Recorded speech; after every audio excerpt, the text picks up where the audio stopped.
Moving over to Newcastle, Paul, they're now being linked with a move for Matas Kuna. It's interesting because we know, they've been linked with a lot of strikers for this coming summer, but is Cunha kind of more the attacking signing that maybe could play alongside Isak? He could kind of slot in on the wing, kind of play as a second striker type of deal if they That's were to it. get that Yeah, done this summer? yeah. You said it. That's the type of player. He's not an out and out number 9, but he can play in those wide areas off the front. In a similar way to Tottenham, you look at the way that Tottenham's team is. That they're so heavily overloaded in the squad of attacking wide players who can also double up as a number 9, and that's exactly what Cunha is. With Isak, the biggest thing for Newcastle is keeping him. You keep him next season as long as you can. We always talk about it, the FFP, PSO, Newcastle. They want to be building their team around Gameras, Isak, those type of players. You bring in a quality player like Cunha, then that takes you to the next level. And that's the type of recruitment. They need to be clever with recruitment. They need to be very clever with recruitment. But he's certainly a player who would be a good addition. And as you say, he's a player who can play in the 10.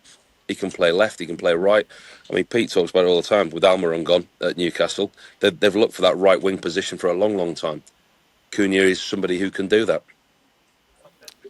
And Paul, honestly, with Cunha, he's also got links to Nottingham Forest. Do you think Newcastle will be a better fit for Cunha, or Nottingham Forest, maybe the way they play could better suit his style?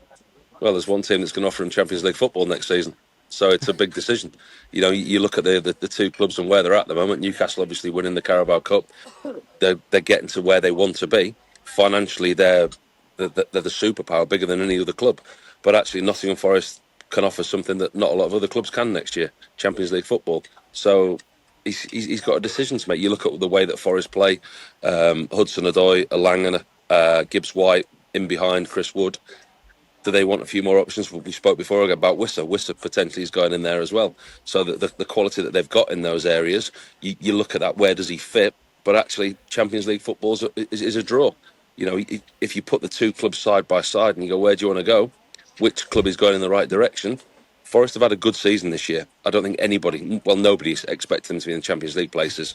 And for him now to have an opportunity to go there and play Champions League, is that going to be, is it a one-stop shop for Forest? Is that the only time they're going to be in the Champions League? Or are they going to progress and are they going to develop? And that's the thing that he's got to take into consideration. Newcastle, the ownership, the way that the clubs run, they're here for the long term. They're going in the right direction for a long time.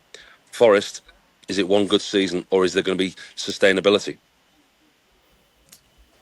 And Pete, we know that Newcastle made a big attempt for Mark Gahey this past summer, but maybe they have their sights set on someone new this coming summer, Dean Huijsen, who has that release clause that's been reported around £50 million. Could they both afford a move for the young star and actually attract that young star who's, getting some looks from Real Madrid and the likes? Yeah, they could definitely afford him, especially with that £50 million release clause.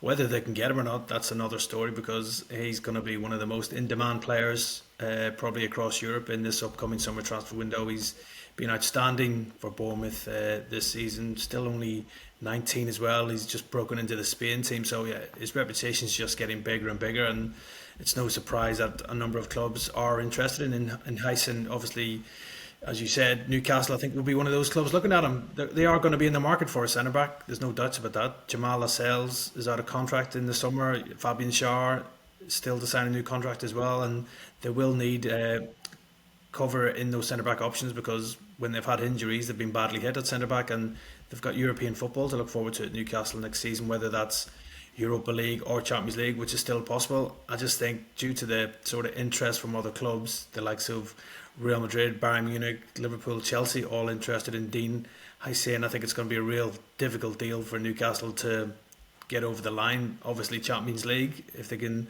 offer him that could be a huge pull and a huge deciding factor for Newcastle if they want to try and lure the Spain international to St James's Park. But yeah, I think probably it's going to be real hard for them to land Huijsen. I think obviously he's been speaking about Real Madrid while he's been away on international duty as well. So if Real Madrid do firm up their interest and want to pay that £50 million release clause, it's going to be pretty hard to keep him away from the Spanish giants. But yeah, that's Newcastle are going to be in there, in amongst it, and I don't think the fee will be an issue. It's probably just a competition for his signature.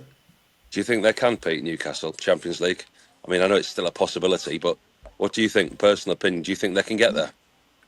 I think they can. Obviously, Yeah, they're I do. behind I've got Manchester secrets. City in the Yeah, league, game in hand as well. And I think obviously that feel-good factor from the Carabao Cup win, if they can carry that on and keep everybody fit, there's no reason why they can't make a real push for this Champions League place. And we're still waiting to see, Paul, how many places are available for the Champions League, because there's so many permutations where there might be extra Champions League places for Premier League clubs this season as well. So yeah, I think the goal at the start of the season probably for Eddie Howe was to qualify for the Champions League, and it's still within their grasp.